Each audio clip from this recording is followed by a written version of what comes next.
प्रिय मित्रों, आज की इस वीडियो में हम आपको बताएंगे कि वे कौन सी 5 चीजें हैं जिन्हें माता लक्ष्मी स्वयं कहती हैं कि उन्हें घर से कभी दूसरों को नहीं देना चाहिए। यदि कोई व्यक्ति या स्त्री अपने घर से इन 5 चीजों को दे देती है तो उसके घर पर भयंकर गरीबी का संकट आ सकता है। हम आज आपको माता लक्ष्मी की एक प्राचीन कथा के माध्यम से यह जानकारी देंगे जिसमें इन 5 चीजों का महत्व बताया गया है।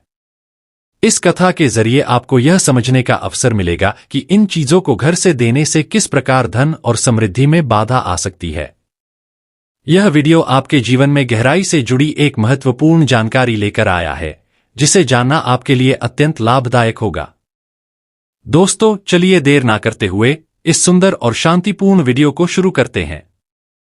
प्राचीन समय की बात है, एक समृद्ध राज्य था जहां एक दयालु और न्यायप्रिय रानी रहती थी। रानी का नाम पद्मावती था और वह अपनी प्रजा के सुख दुख का ध्यान रखने के लिए जानी जाती थीं। रानी माता लक्ष्मी की अनन्य भक्त थीं और उनके राज्य में सुख समृद्धि का वास था। रानी हर पूर्णिमा को लक्ष्मी पूजा करतीं और अपने दरबार में दान पुण्य का आयोजन करवातीं। उनके राज्य में एक दासी सुहासिनी भी थी जो रानी के महल में काम करती थी। वह अत्यंत बुद्धिमान और कर्तव्यनिष्ठ थी। सुहासिनी का जीवन कठिनाइयों से भरा था, लेकिन उसने हमेशा सच्चाई और ईमानदारी का पालन किया। एक दिन सुहासिनी ने देखा कि रानी ने अपने महल की कुछ वस्तुएं एक याचक को दान में दीं। इसमें एक चूल्हा, एक झाड़ू और कुछ अन्य घरेलू सामान शामिल थे। जब सुहासिनी ने यह देखा तो उसने साहस जुटाकर रानी से कहा, महारानी, क्षमा करें, लेकिन कुछ वस्तुएं ऐसी होती हैं जिन्हें घर से बाहर दान नहीं करना चाहिए। रानी ने आश्चर्य से पूछा, सुहासिनी, ऐसा क्यों? दान तो पुण्य का कार्य है। क्या तुम्हें नहीं लगता कि जरूरतमंदों की सहायता करना हमारा कर्तव्य है? सुहासिनी ने सिर झुकाकर उत्तर दिया, महारानी, यह सत्य है कि दान पुण्य का कार्य है, लेकिन घर की कुछ वस्तुएं ऐसी होती हैं जिनका दान करना घर की सुख शांति और समृद्धि को नष्ट कर सकता है। माता लक्ष्मी इन्हीं वस्तुओं के माध्यम से हमारे घर में निवास करती हैं। यदि हम इन वस्तुओं का दान करते हैं तो माता लक्ष्मी नाराज हो सकती हैं।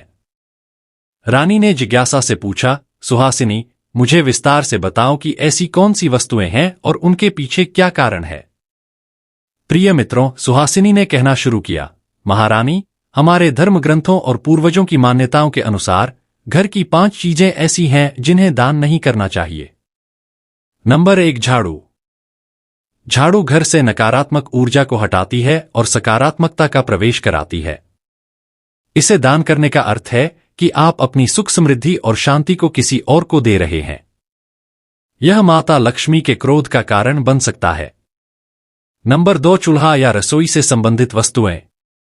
रसोई घर का सबसे पवित्र स्थान माना जाता है जहां भोजन बनता है। चूल्हे का दान करने से घर की बरकत और अन्न धन का नाश हो सकता है। नंबर 3, तुलसी का पौधा। तुलसी को देवी लक्ष्मी का स्वरूप माना गया है। इसे घर में लगाना शुभ होता है, लेकिन इसका दान करना अशुभ माना जाता है। इससे घर का सौभाग्य समाप्त हो सकता है। नंबर 4, घर के मुख्य दरवाजे की वस्तुएं। मुख्य दरवाजा घर की सुरक्षा और सकारात्मक ऊर्जा का प्रतीक है। इसकी कोई भी वस्तु जैसे तोरण, बेल या अन्य सजावट दान नहीं करनी चाहिए। नंबर 5, सोने चांदी के गहने।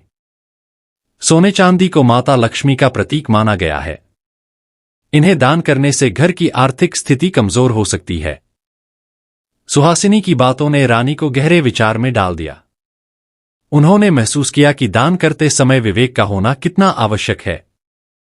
रानी ने सुहासिनी से कहा, तुमने जो बताया वह वास्तव में मूल्यवान है, लेकिन क्या तुमने इन नियमों को अपने जीवन में कभी अनुभव किया है? सुहासिनी ने सिर हिलाते हुए कहा, हाँ महारानी, मेरे जीवन में एक ऐसा समय आया था जब मैंने इन बातों को समझने में गलती की थी। सुहासिनी ने अपनी कहानी सुनाई। वह पहले एक छोटे से गांव में रहती थी। एक दिन उसने अपनी झोपड़ी के पुराने चूल्हे को एक पड़ोसी को दान कर दिया था। कुछ समय बाद उसका घर बार बार समस्याओं से घिर गया। न केवल आर्थिक तंगी हुई, बल्कि परिवार में अशांति भी बढ़ गई। तब एक वृद्ध महिला ने उसे बताया कि चूल्हा, जो घर की बरकत का प्रतीक है, उसे दान करने से उसकी समस्याएं शुरू हुईं। उस घटना के बाद से सुहासिनी ने यह सीख ली कि घर की कुछ वस्तुएं कभी दान नहीं करनी चाहिए। रानी पद्मावती ने सुहासिनी की बात सुनकर माता लक्ष्मी की विशेष पूजा का आयोजन किया। उन्होंने प्रार्थना की कि माता लक्ष्मी उनके राज्य में सदा निवास करें और प्रजा को सुख समृद्धि प्रदान करें। कहानी के अंत में माता लक्ष्मी रानी के सपने में प्रकट हुईं और उनसे प्रसन्न होकर कहा, तुमने सुहासिनी की बातों को सुनकर सही मार्ग अपनाया है। अब तुम्हारा राज्य हमेशा समृद्ध रहेगा। लेकिन याद रखना, जो ज्ञान तुमने सीखा है उसे दूसरों तक भी पहुंचाओ। प्रिय मित्रों, यह कथा हमें सिखाती है कि दान करना पुण्य का कार्य है, लेकिन हर चीज का दान उचित नहीं है। विवेकपूर्ण दान ही सच्चे अर्थों में फलदायी होता है। घर की कुछ वस्तुएं ऐसी होती हैं जो हमारी सुख समृद्धि का आधार होती हैं और उनका दान करने से जीवन में कठिनाइयां आ सकती हैं। इसलिए हमें धर्म और परंपरा के साथ साथ जीवन के व्यवहारिक पहलुओं को भी समझना चाहिए और दूसरों की मदद करते हुए भी सोच समझकर कदम उठाना चाहिए। प्रिय मित्रों, फिर एक दिन महारानी पद्मावती ने दासी सुहासिनी से कहा, सुहासिनी, तुम्हारी बातें और ज्ञान वास्तव में प्रेरणादायक होते हैं। तुमने झाड़ू, चूल्हा और अन्य वस्तुओं का महत्व बताया, लेकिन क्या तुम्हारे पास ऐसी कोई और कथा है जो हमें कर्म और धर्म का सही अर्थ समझा सके? सुहासिनी मुस्कुराई और बोली, महारानी, मैं एक पुरानी कथा सुनाती हूं जो मुझे मेरी दादी ने बताई थी। यह कथा कर्म और धर्म की महिमा को दर्शाती है। इस कथा में एक राजा और एक निर्धन किसान की कहानी है जो हमें सिखाती है कि जीवन में सही कर्म और धर्म का पालन क्यों जरूरी है। बहुत समय पहले एक राज्य में राजा धर्मवीर नाम से प्रसिद्ध था। राजा अपने न्यायप्रिय स्वभाव और धार्मिक कर्तव्यों के पालन के लिए जाना जाता था। वह अपने राज्य के हर व्यक्ति की जरूरतों का ख्याल रखता था। लेकिन धीरे धीरे राजा के मन में घमंड आ गया। उसे लगने लगा कि वह सबसे धर्मपरायण और पुण्यात्मा है। एक दिन राज्य में एक निर्धन किसान रामू राजा के दरबार में आया। रामू ने राजा से निवेदन किया, महाराज, मैं बहुत गरीब हूं। मेरे पास खाने के लिए कुछ भी नहीं है। कृपया मेरी मदद करें।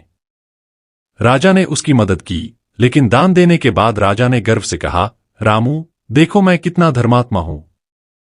मैं तुम्हें भोजन, वस्त्र और धन दे रहा हूं। तुम मेरा यह उपकार कभी मत भूलना। रामू ने सिर झुका लिया और धन्यवाद दिया, लेकिन उसके चेहरे पर कोई खुशी नहीं थी। यह देखकर राजा को आश्चर्य हुआ। उसने रामू से पूछा, तुम्हें मेरी दया और उपकार से खुशी क्यों नहीं हो रही? क्या तुम मुझे गलत मानते हो? रामू ने साहस बटोरकर कहा, महाराज, कृपया मेरी बात का बुरा न माने। धर्म केवल दान देने से नहीं होता। धर्म तब सार्थक होता है जब इसे निस्वार्थ भाव से किया जाए। घमंड और दिखावे के साथ किया गया दान धर्म नहीं कहलाता। राजा रामू की बात से क्रोधित हो गया। उसने कहा, तुम जैसे गरीब व्यक्ति को धर्म का ज्ञान क्या होगा? मैं राज्य का राजा हूं और धर्म का पालन करना मेरा कर्तव्य है। तुम मुझे धर्म सिखाने की कोशिश मत करो। रामू ने विनम्रता से कहा, महाराज, मैं आपसे क्षमा चाहता हूं। लेकिन यदि आप मुझे अनुमति दें तो मैं आपको एक कथा सुनाकर धर्म और कर्म का सच्चा अर्थ समझा सकता हूं। राजा ने हंसते हुए कहा, अच्छा, तुम अपनी कथा सुनाओ। यदि मुझे लगे कि तुम्हारी बातों में दम है तो मैं इसे स्वीकार करूंगा। रामू ने कहना शुरू किया, बहुत समय पहले एक छोटे से गांव में दो मित्र रहते थे। एक का नाम मोहन था और दूसरे का नाम सोहन। दोनों गहरे दोस्त थे, लेकिन उनके स्वभाव में बड़ा अंतर था। मोहन बहुत मेहनती और ईमानदार था। वह हमेशा अपने काम में लगा रहता और दूसरों की मदद करने में विश्वास रखता। वहीं सोहन आलसी था और हमेशा शॉर्टकट खोजता। वह अपने कर्मों की जिम्मेदारी लेने के बजाय दूसरों को दोष देता था। एक दिन गांव के बाहर एक संत आए। उन्होंने घोषणा की, जो भी मेरी तपस्या में सहायता करेगा और धर्म का पालन करेगा, उसे मैं एक विशेष वरदान दूंगा। सोहन ने सोचा, यह तो आसान तरीका है अमीर बनने का। मैं संत की सेवा करूंगा और वरदान पाकर खुशहाल जीवन जीऊंगा। वहीं मोहन ने सोचा, संत की सेवा करना पुण्य का काम है। लेकिन मुझे अपने कर्मों के प्रति भी सच्चा रहना होगा। संत ने अपनी तपस्या के दौरान सोहन और मोहन दोनों को अलग अलग कार्य सौंपे। उन्होंने सोहन से कहा, गांव में जाओ और जो लोग परेशान हैं उनकी मदद करो। लौटकर मुझे बताना कि तुमने क्या सीखा। प्रिय मित्रों, सोहन गांव गया, लेकिन उसने किसी की सच्ची मदद नहीं की। उसने केवल दिखावे के लिए कुछ लोगों को छोटे छोटे उपहार दिए और वापस आकर संत से कहा, मैंने सबकी मदद की, अब मुझे वरदान दें। संत ने मोहन से कहा, तुम जंगल में जाओ और वहां की जरूरतमंद वनस्पतियों और जीवों का ध्यान रखो। लौटकर मुझे बताना कि तुम्हें क्या अनुभव हुआ। दोस्तों, मोहन जंगल में गया और उसने वहां के पेड़ों को पानी दिया, घायल पक्षियों का इलाज किया और कमजोर जानवरों को भोजन दिया। उसने यह सब निस्वार्थ भाव से किया। जब वह वापस लौटा तो उसने संत से कहा, मुझे वरदान की आवश्यकता नहीं है, सेवा का अनुभव ही मेरा सबसे बड़ा वरदान है। संत ने सोहन से कहा, तुमने केवल दिखावे के लिए काम किया, तुम्हारा उद्देश्य स्वार्थी था। यह धर्म नहीं है। धर्म तब होता है जब कोई व्यक्ति निस्वार्थ भाव से अपने कर्तव्यों का पालन करता है और दूसरों की सहायता करता है। फिर उन्होंने मोहन की ओर देखा और कहा, तुमने सच्चे मन से काम किया, तुम्हारा यह कर्म तुम्हारे जीवन में हमेशा सुख समृद्धि लाएगा। याद रखो, धर्म और कर्म का सच्चा अर्थ यह है कि अपने कर्तव्यों को निस्वार्थ भाव से निभाना और दूसरों की भलाई करना। रामू की कथा सुनकर राजा धर्मवीर को अपनी भूल का एहसास हुआ।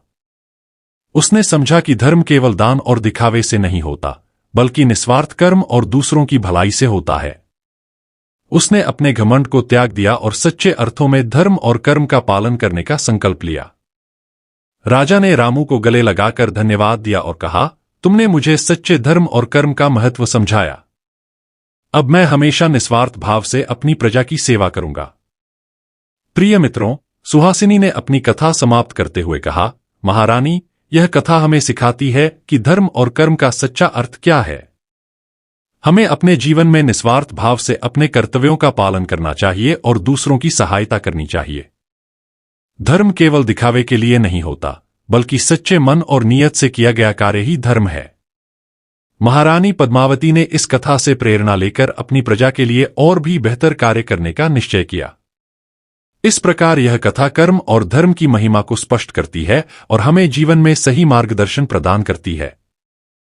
प्रिय मित्रों, अगर हमारी यह वीडियो आपको थोड़ी सी भी पसंद आई हो तो वीडियो को लाइक और चैनल को सब्सक्राइब जरूर करें। आप सभी का धन्यवाद।